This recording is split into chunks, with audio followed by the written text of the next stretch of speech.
கைக்கு ஒரு பாலம் ஏன்னா உர்றா கேப்டன் கிரவுண்ட்ல இங்க மட்டும் பள்ளமா இருக்கு கேப்டன். அதான் கேப்டன் பால் கட் ஆகி போயிடுச்சு. நீ பாலை விட்டது பிரச்சனை கிடையாதுடா, காரணம் சொல்லாத. ஒரு நல்ல பிளேயர்னா டீமுக்காக உயிரை குத்தான்டா. அவன் தான் ஒரு நல்ல பிளேயருக்கு அழகு. சரிங்க கேப்டன், இதுக்கப்புறம் ஃபீல்டிங்க பாருங்க கேப்டன். பாக்குறேன்.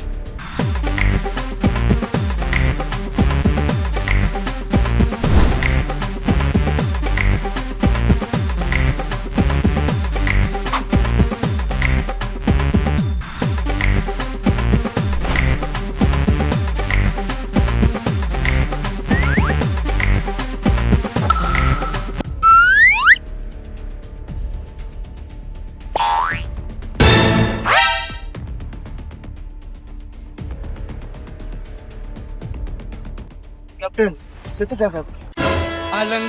ஒரு நல்ல பிளேயர்னா டீமுக்காக உயிரை குத்தான்டா. அவன் தான் ஒரு நல்ல பிளேயருக்கு அழகு. சரிங்க கேப்டன், இதுக்கப்புறம் ஃபீல்டிங்க பாருங்க.